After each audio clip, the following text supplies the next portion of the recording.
Começa mais um 16mm e hoje é dia de falar do quarto episódio de The Outsider.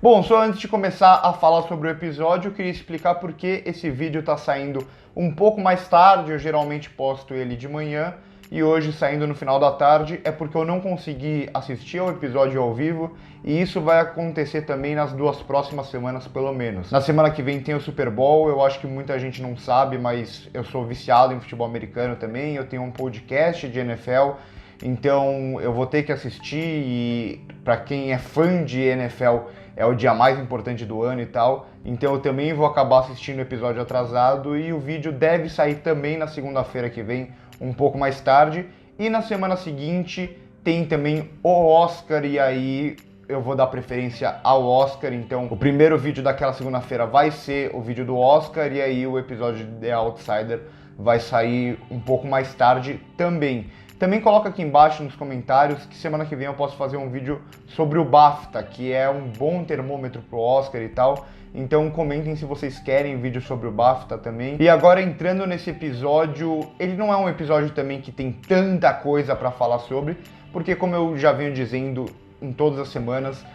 é uma série que ela anda um pouco mais lenta porque ela gosta de fazer essa construção do suspense e as cenas na maioria das vezes são cenas mais longas, os diálogos não são diálogos muito rápidos e acho que essa é a proposta da série desde o início, não tem por que mudar agora. E dessa forma também os acontecimentos vão vindo bem devagar e tal. E eu acho que isso traz até um tom de colocar o público dentro, o público querer resolver aquele quebra-cabeça a todo instante. E eu gosto de como a montagem vai trazer tudo isso, como a direção vai segurar mais as cenas. Eu acho que isso ajuda demais nessa construção de suspense, nessa construção do caso, do quebra-cabeça e de deixar o público cada vez se perguntando mais o que está acontecendo. Ainda assim, esse talvez seja o episódio que vai dar um pouco mais de pistas, um pouco mais de indícios sobre os assassinatos, sobre esse ser sobrenatural, que agora começa a ficar cada vez mais claro que é um ser sobrenatural, é algo que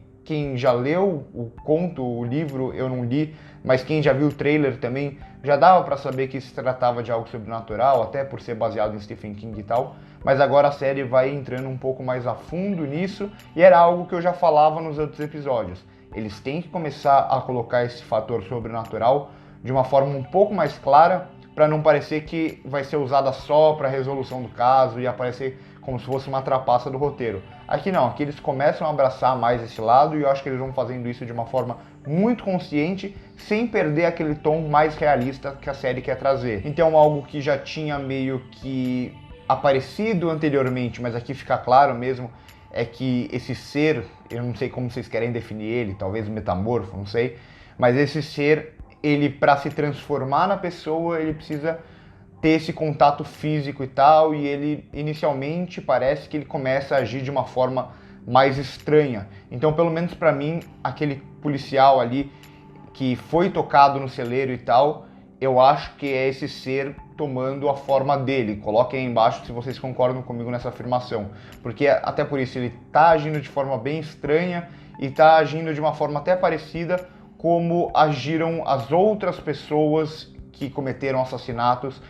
que foram tocados também por ele. Então a gente vê aqui que tiveram outros casos igual o do personagem do Jason Bateman, onde as pessoas cometeram um assassinato e as pessoas elas têm um álibi de que elas estavam muito longe do lugar do assassinato, mas ao mesmo tempo o assassinato está cheio das digitais dela e também tem pessoas que viram ela, entre aspas, no local do crime. E acho que é muito inteligente como a série vai trazer isso a partir da perspectiva da personagem da Cynthia Erivo, é ela que está indo buscar tudo isso, é ela que está indo descobrir essas coisas, porque ela é a personagem que tem esse lado mais sobrenatural e que acredita no sobrenatural. Então acho que isso é legal, até como ela vai comprovar tudo isso depois, e como ela vai provar tudo isso para as outras pessoas, a partir da personagem dela, toda essa investigação, eu acho que é uma ideia muito inteligente do roteiro. E ao mesmo tempo eles continuam construindo esses dois lados, o lado mais sobrenatural, o lado de acreditar mais nessas coisas, e do outro lado algo mais pé no chão, mais cético, e que vai vir a partir do personagem do Ben Mendelsohn, Então a série vai construindo muito bem esses dois lados. Pra mim lembra até um pouco True Detective nessa construção, que em True Detective tem até aquele negócio de parecer que tem algo sobrenatural na investigação e tal. Lá não tem, aqui vai ter, mas ainda assim a estrutura é bastante parecida, até como se relacionam as duas pessoas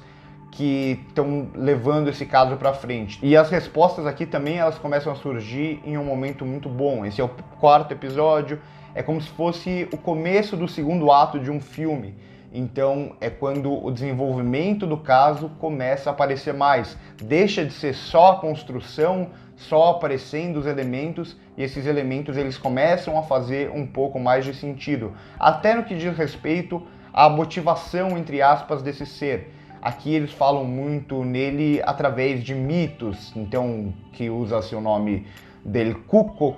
para a tradução mais mexicana ali, se eu não me engano, me corrijam se eu estiver errado, ou o bicho-papão, que é mais usado em outros países, até nos Estados Unidos, e aí eles vão trazer vários outros nomes, até devoradores de criança, o que vai fazer sentido com ele estar matando crianças. Então, óbvio, a gente não tem uma confirmação ainda se é isso ou não, mas a gente começa a ver um pouco mais na motivação dele e parece fazer sentido. Então ele vai matar as crianças e vai também usar o luto das famílias dessas crianças como uma forma de se alimentar. Eles vão explicar isso, obviamente, mais pra frente, se realmente é essa a motivação dele, de onde ele veio e tal, mas começa a dar um pouco mais de indícios. Até se isso não for a verdade, seria uma pista falsa bem colocada, seria uma pista falsa inteligente aqui. Então as duas teclas que eu batia mais nos episódios passados, que era justamente mostrar um pouco mais da motivação desse ser e também o sobrenatural, começam a aparecer mais forte aqui, o sobrenatural até nessa questão